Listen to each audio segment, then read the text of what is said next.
Today is Saturday, May 7th. Um, I went to Walmart, and as I was walking in, I thought to myself, uh,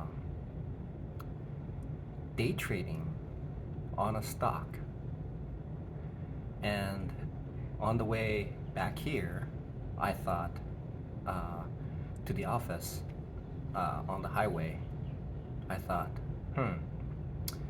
stocks behave just like a human being in terms of the way that it moves. It has its own characteristics, its own behavior. So, a stock that is generally, so any stock behaves in a certain way. So, penny stocks will behave in a certain way. And penny stocks will have certain range on a certain economic or market conditions. So like bank stocks will have conditions where it will behave in a certain way. So there is an average trading range for the stock at a certain period. So it's very, very interesting to correlate that. Now, when I was walking into Walmart, I thought, okay, so there's three ways the stocks will behave generally. The first way is that it'll just go sideways. From open to the close of the day, it'll just go flatline sideways. But in most cases, what it will do is the outside stimulus will cause the stock to move up and down for the whole day. Or something will occur in between the day that will cause the stock to move up and then move down and then close even as well. So what is interesting is that when I round that up into an average trading range, it means the stock is going to move in a certain width or the channel of the stock per that day.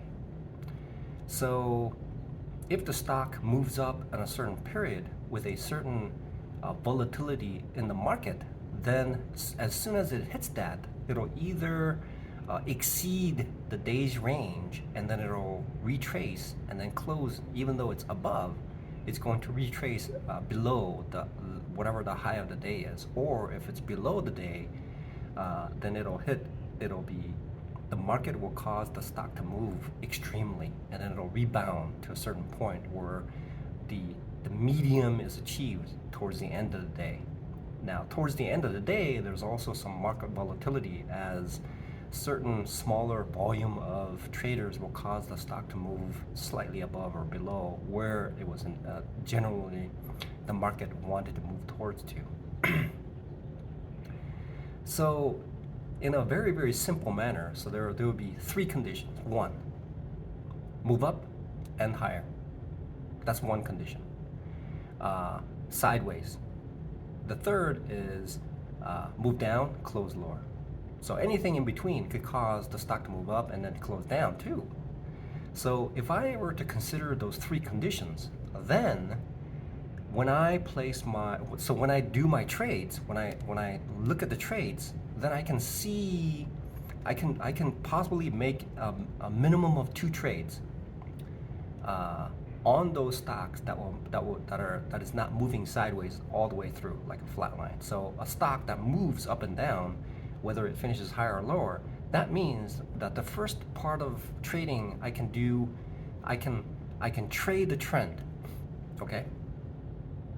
In the morning, in most cases, what it will do is it'll either move down and move up. Okay. In that case, that means that there is a window of trading opportunity that occurs to take two advantages. One of them is trading the trend, and the other is trading the rebound reversal. And so, if I am able to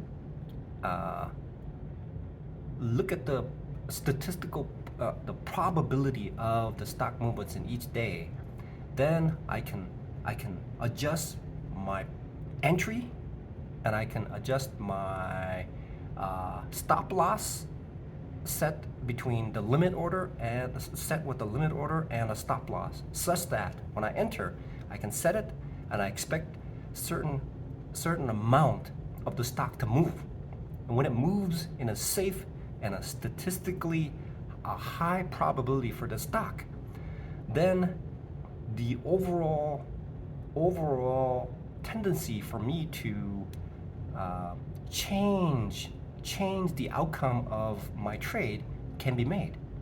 Such as, the main point is this: there are pro traders who have 20% winning strategies, and they're very, very highly profitable because they're able to recognize these winners and they go big on those moments.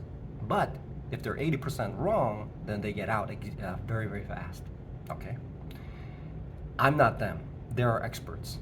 So for me, my trading strategy at this point is this, based on what I know at this point. And I'm going to fine tune the behavior to understand of each stock, so that when I enter, then I have a higher probability of understanding the outcome of I'm attempting to understand the higher probability of the trade. So my intent is this, because I'm still a very, very novice individual at this point in day trading. So what I plan to do is this: win 80% and lose 20%. Because when I make these trades, I want to make those 20% of losses as small as possible. But initially, at this point, the 80% of gains that I have, I want to just quickly get out. So after I make my target, then I get out. Okay. So when I do that, by setting a certain risk level of risking 100 to make 200. So that is the crux of my trading setup and strategy at this point. And as I fine tune my trading as time elapses, a month here, a month there, a month there, a month there, then I will be able to fine tune it so that I can expand my horizon, so that I can expand into increasing my gains, and then further reducing my losses, and also increasing my percentage of the winning from 80 to a higher level of gains. So when I make those fine tuning things, as I fine tune the current setup, then I believe that I will be consistently, and as I become consistently profitable, then I will be highly consistent, and later on it'll be massively consistent.